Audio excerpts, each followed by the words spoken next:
Welcome to another week of What's for Dinner. So glad that you've stopped by. Hopefully you'll see some inspiration in this video and can use some of these recipes in your home. If you like this video and like this type of content, if you would give it a thumbs up, that would really help me out. It helps to grow my YouTube community, and you can share this video with someone if you think they would enjoy it. And if you haven't yet subscribed to my channel, I would love that. Alright, I'm going to show you how I am going to make another roast for dinner. You may think I use a lot of roast, or we eat a lot of roast. That's because we have half a cow and we are working through our beef in our freezer. So we love roast. It's one of our favorite meals anyway. So here is a chuck roast. I'm getting ready to brown it up in my skillet, and then I'm going to put it in my crock pot. I don't always do that, but I am today. So here we go. I have just a little bit of olive oil warm here in my skillet. I'm going to brown up my roast.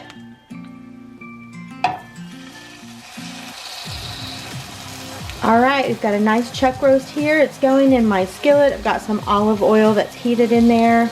I'm going to brown this up on both sides. I'm going to transfer it to my crock pot. Step one of this delicious roast that we're getting ready to have for dinner tonight. Alright, I'm getting ready to turn this over, and I'm going to season it up on this side before I do with garlic salt and onion salt. A roast this big can definitely use some salt. So I'm going to season this side and I'm going to flip it over.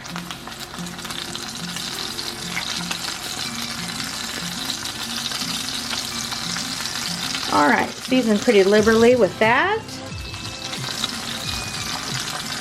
And with the onion salt. I love this onion salt. Alright, I'm going to get my tongs and we're going to turn this over. Alright, let's see if we can get this thing turned over.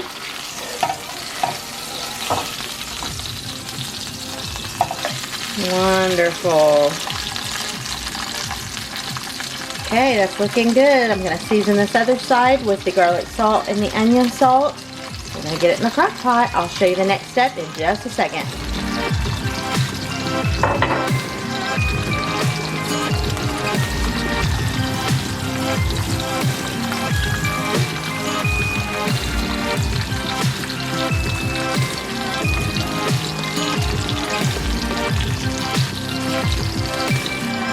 Alright, my crock pot is prepared. I do use a crock pot liner every time if I can. This is the Kroger brand. If I'm at Kroger, I will pick those up. I don't know, yeah, I think I've picked up Aldi, the Brenner brand, but those are kind of hard to find. They don't carry them regularly. But any brand that I've picked up, I have found they work just the same, and they're just a better price. So crock pot is lined with my crock pot liner. I'm getting ready to transfer my beef. Just look at how beautiful that looks. It's got a nice crust on there that was formed by frying it up in the pan just a little bit. Of course, it's got the garlic salt and the onion salt on there. That just helped it to form that beautiful, beautiful crust.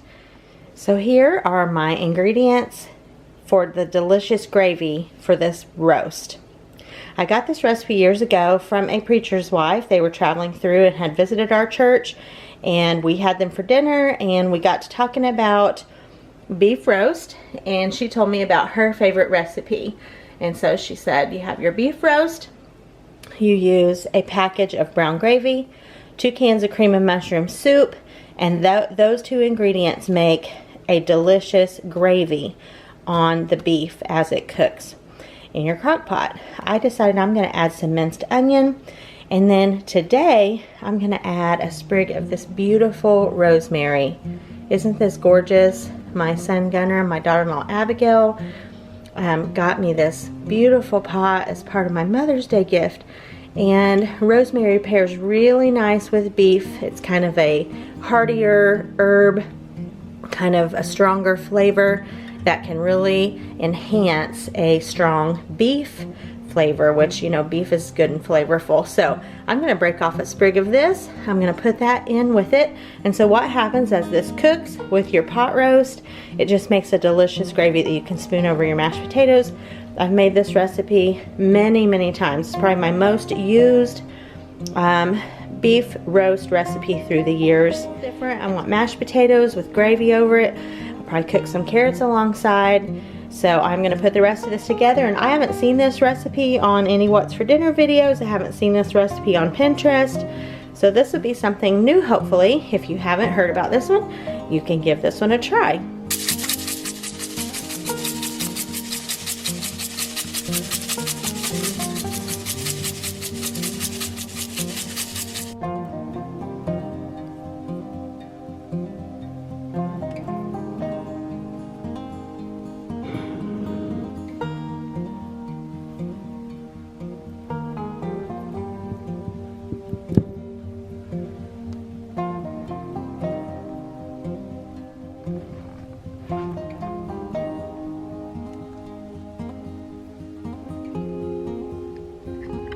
Okay, so here it is. My beef roast has been seared in the skillet.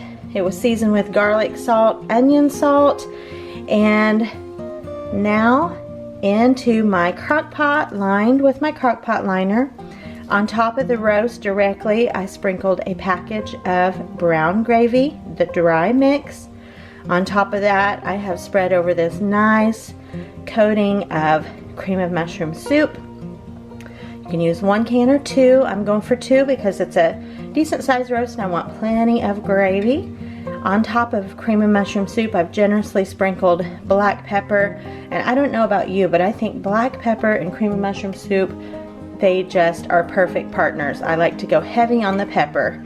And then if you could only smell the sprig of rosemary that I just laid on top, that came from my adorable little rosemary plant there. Oh my goodness, the smell is so aromatic. Delicious smelling already. And so this is on high. I will cook this. I'll be home today, so I'll probably cook it on high for maybe 3 hours or so, and then I'll probably kick it down to low for the remainder of the time until we are ready to eat it. It is gonna be delicious. If you haven't heard of this recipe, give it a try. Brown gravy, cream of mushroom, and your beef roast, and seasonings as you like them. So yeah, I will show you this later today. Doesn't it look wonderful? And if you could only smell it, that's what's for dinner today. All right, here is the beef roast. Look how good that looks. Those little yellow petals, that of course is the fat, so I'm going to scoop that off and just discard that. And then I'll shred the meat up, maybe. Or maybe not. It's just my husband and myself. We can just reach in there with tongs and pull off a piece. And then just spoon some gravy over top of our potatoes. So I'm going to get the fat removed and it's going to be ready to go. You guys, is there anything prettier than a pan of cornbread right out of the oven in an iron skillet? Because that's the way to go. This is my cornbread skillet. I don't use it for anything else. I've had this since I was married, so 28 years in July, and this was my mom's skillet. She had 2 of them, so she gave me one, and she has one herself for cornbread. And thank you, Mom, for the skillet. And I just love using this, and I love making cornbread. I use my mom's recipe, and sometime I'll show that on here. I never have, but I will sometime. It's got a fun ingredient that I think helps to make it perfect every single time. Another reason I haven't shared it, I don't measure. I just pour and judge by how it looks.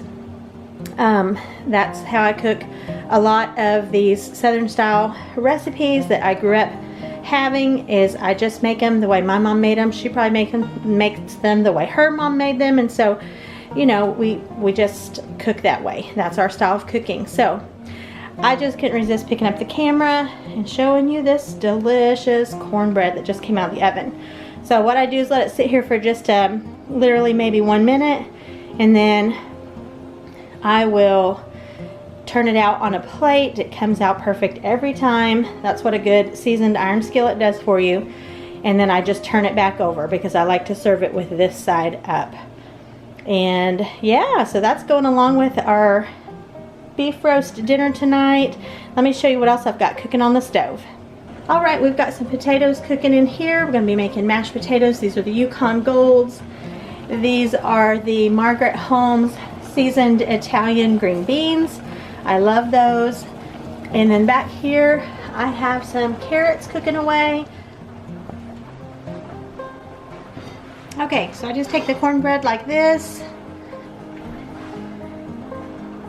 and I just tip it over into my hand like that, and then I just put it on the plate. And voila, there you go. There is the cornbread. I don't like to cover it with anything when it first comes out of the oven because I like the outside to stay crispy.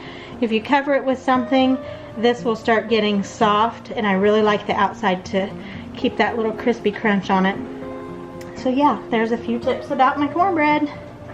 Okay, there is basically no room left on this plate. We have the beef roast with the gravy over our mashed potatoes, delicious cornbread with some buttered green beans and cooked carrots, and then a couple of tomatoes sliced up and some cucumbers and onion.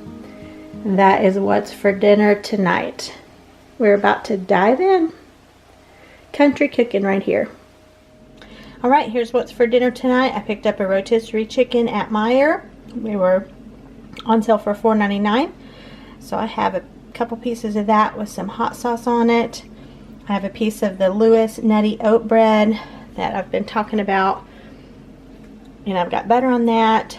And then this is a Knorr rice packet, and it's the chicken fried rice flavor. So that's what's for dinner tonight.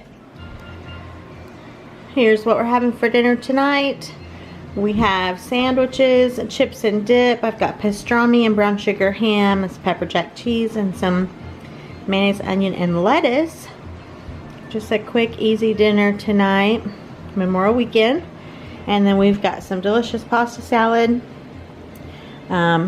that a family member made and brought yesterday to a big cookout. This is what we're having for a quick and very yummy dinner tonight while we are playing a game of Scrabble. Yep, so that's what we're up to tonight. Okay, finishing up the holiday weekend here, grilled out another package of hot dogs, and I'm using some of this dill mustard that I got at Walmart. It's Sam's Choice. It is really, really good.